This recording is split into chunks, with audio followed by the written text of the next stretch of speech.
Hello student, this is Harsha from Academic Knowledge Institute, and today we are going to learn about the reflection of light. In this reflection of light, we are going to see what is reflection.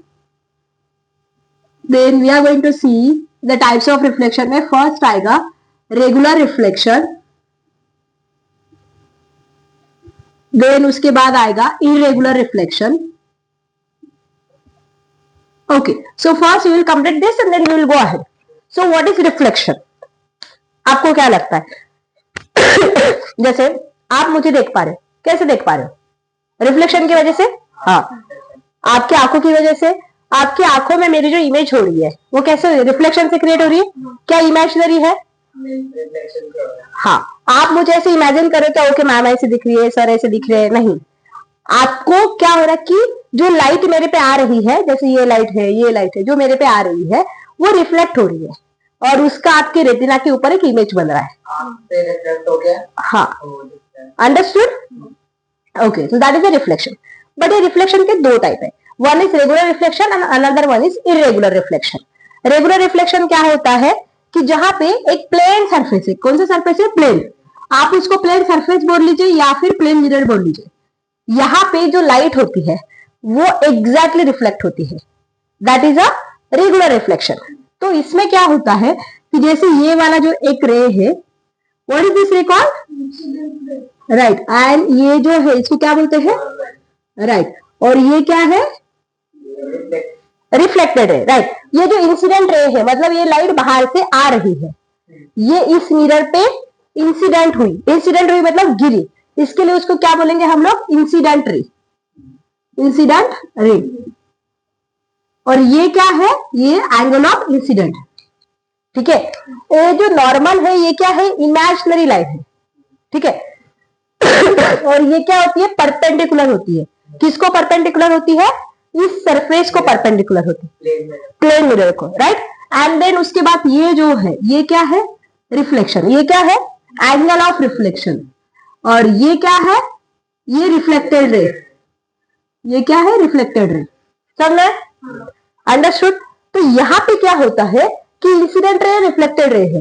तो इसकी जो image, जैसे suppose ये मेरी eyes है, just consider कि this is my eyes, तो ये मेरी आईज पे एग्जैक्ट इसकी इमेज आएगी. That is regular reflection. समझना? दैट इज रेगुलर रिफ्लेक्शन कि जहां पे आपको ये इमेज क्लियरली दिख रही. समझना? जैसे आप मिरर में देखते हो, आपको इमेज क्लियरली दिखती है, रेगुलर रिफ्लेक्शन. आप पानी में देखोगे, आपको आपकी इमेज दिखेगी क्लियरली? नहीं दिखेगी. बराबर. अगर जैसे सपोज अगर वो सी में टाइडल वेव्स आ रहे, टाइड्स आ रहे, तो दिखेगा नहीं. तो वो क्या हो गया? इरेगुलर रिफ्लेक्शन, कि जहां पे आपको आपकी इमेज क्लियरली नहीं दिखेगी. समझ आया? हाँ. अभी देखो, रेगुलर रिफ्लेक्शन के और दो टाइप, मतलब ये है कि वो लॉज फॉलो करते. कौन से लॉज फॉलो करते हैं? Laws of reflection.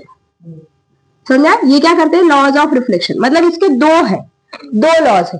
पहला लॉ तो बहुत ही आसान है. पहला लॉ क्या बोलता है? इंसिडेंट रे, नॉर्मल और रिफ्लेक्टेड रे, ये तीनों एक ही साइड में होते. बराबर. एक ही साइड में, सबके सब ऊपर के साइड में है. तो that is the first law. समझा? क्या है फर्स्ट लॉ? कि इंसिडेंट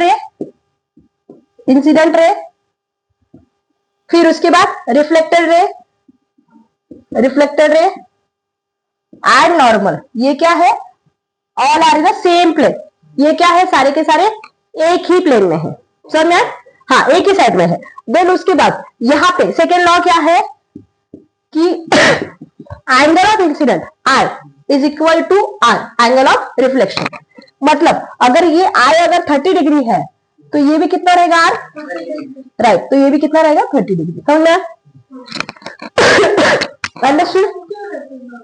दोनों सेम रहेंगे तभी हमें एग्जैक्ट क्लियर रिफ्लेक्शन दिखेगा. तो नहीं, हमें वो जैसे हमें होता है ना, इसमें पानी में जो हम कॉइन देखते हैं ऊपर दिखता है. बराबर. या पानी में कभी कभी होता है कि हमारे जो पैर, अगर आप स्विमिंग पूल में गए, आपने आपके पैर देखे तो आपके थोड़े से पतले दिखेंगे या मोटे दिखेंगे, तो वो इरेगुलर रिफ्लेक्शन है. समझा? इरेगुलर रिफ्लेक्शन क्या होता है? जनरली ऐसे वेव्स पे होता है या इरेगुलर सरफेस होता है. समझा? हाँ, डिस्टर्ब सरफेस जो प्लेन नहीं. जैसे ये वॉल क्या है? प्लेन है. ये क्या है? प्लेन है. बराबर. क्या है? प्लेन है. तो इस पे ये क्या होगा, ये क्या होगा, रेगुलर रिफ्लेक्शन होगा। अगर जैसे हम लोग नीचे जमीन पे चलते हैं तो जमीन पे कंकर होते हैं, बहुत सारी चीजें होते हैं, तो उसमें हमें हमारी इमेज दिखती है क्या, नहीं, तो वो क्या हो गया, इरेगुलर रिफ्लेक्शन। वैसे भी वहां पे बेसिकली क्या है, वहां पे तो नीचे मिट्टी है तो उसमें तो हमें हमारा इमेज दिखेगा नहीं, लेकिन जैसे हम स्पार्टिक वगैरह पे चलते हैं, मॉल में चलते हैं, बराबर, वहां पे क्या होता है, अगर वो बहुत ज्यादा शाइनी है तो हमें हमारी इमेज दिखेगी, हाँ, तो हमें हमारी इमेज दिखेगी, राइट। सो दैट इज, ये रेगुलर रिफ्लेक्शन होगा। ये रेगुलर रिफ्लेक्शन मतलब जिसमें हमारी इमेज हमें नहीं दिखती। Understood, okay. नाउ अभी इसके बाद क्या आता है कि अभी देखो रेगुलर रिफ्लेक्शन हो गया, इरेगुलर रिफ्लेक्शन हो गया। अभी नेक्स्ट वाला पॉइंट क्या है कि बेसिकली ये कहां पे यूज होता है, ठीक है।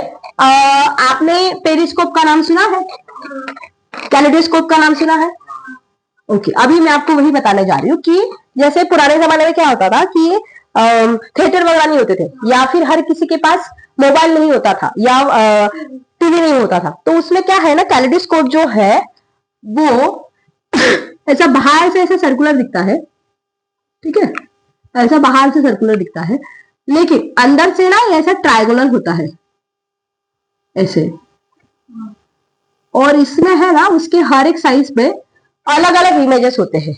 इट इज लाइक दैट, वो जैसे पार्टी पॉपर होता है ना, जैसे हम उसको ब्लास्ट करते हैं, तो उसमें कैसे था कि एक ऊपर का था, फिर नीचे का हम उसको जैसे ये करेंगे तब उसका ब्लास्ट होगा।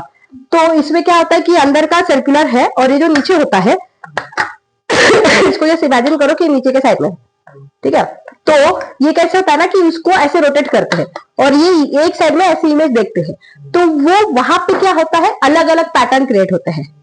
तो पुराने जमाने में क्या होता था कि छोटे छोटे शॉर्ट मूवीज होते थे, जैसे कि जैसे आपने सुना होगा पंचतंत्र की कथाएं वगैरह जो होती है, उसके क्या करते थे, इमेजेस निकालते थे, ठीक है, और फिर वॉइस ओवर करते थे, और वो ऐसा घूमता था, ऐसे ऐसे वो घुमाते थे, और सारे बच्चे ऐसे ऐसे आंख लगा के देखते थे, तो उनको वो स्टोरी के साथ साथ वो आवाज कोरिलेट होती थी, समझा, लाइक दैट। तो ये कैलेडोस्कोप है, अंडरस्टूड। हाँ, जो पेरिस्कोप है उसका जैसे कि ये ऐसे होता है,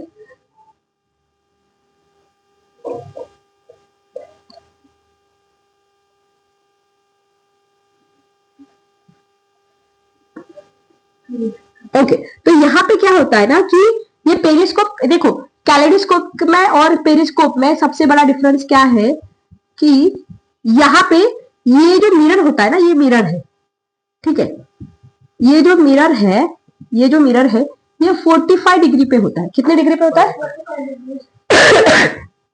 और यहाँ पे जो सोल्जर वगैरह है वो ऐसे आंखों से देख रहा है, समझे, अंडरस्टूड। तो ये जनरली सबमरीन के ऊपर होता है, तो ये सोल्जर जो है वो यहाँ से देखेगा, तो इसको क्या होगा कि यहाँ पे जो भी चल रहा है, ये साइड में जो भी चल रहा है, यहाँ से उसको रिफ्लेक्शन इधर दिखेगा, फिर यहाँ से वो रिफ्लेक्ट होके यहाँ पे आएगा, एंड देन वो उसको यहाँ पे देखेगा, समझ है। तो इसमें क्या होता है कि बहुत दूर का वो देख सकता है, डिपेंड करता है कि उसकी पावर कितनी है, समझ है, वो उस हिसाब से उसको देखेगा। देन उसके बाद क्या होगा कि वो ये करेगा कि प्लान ऑफ एक्शन उसको क्या करना है, और जो भी देख रहा है उसको क्या लगेगा कि ये पर्सन इस लेवल पे है, पर एक्चुअली है क्या, वो बहुत नीचे, समझ है।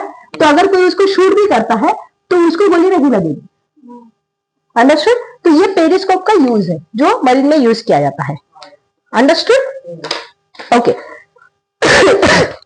सो I hope you understood this. अभी हमने ये चैप्टर में क्या देखा, हम जस्ट सिर्फ और सिर्फ बेसिक कंसेप्ट क्लियर करें, उसके आगे का जो है लेंसेस एंड ऑल दैट वो हम नेक्स्ट पार्ट में देखेंगे कि इसका रिफ्लेक्शन कैसे होता है, कॉन्केव मिरर क्या है, कॉन्वेक्स मिरर क्या है, उसके कितने कितने रिफ्लेक्शंस होते हैं और कहाँ कहाँ पे यूज होते हैं, समझा। ये पार्ट में हमने क्या देखा, what is reflection, what is regular reflection, what is irregular reflection, then उसके बाद हमने देखा what is kaleidoscope and what is periscope, understood. So I hope you understood this. Thank you so much.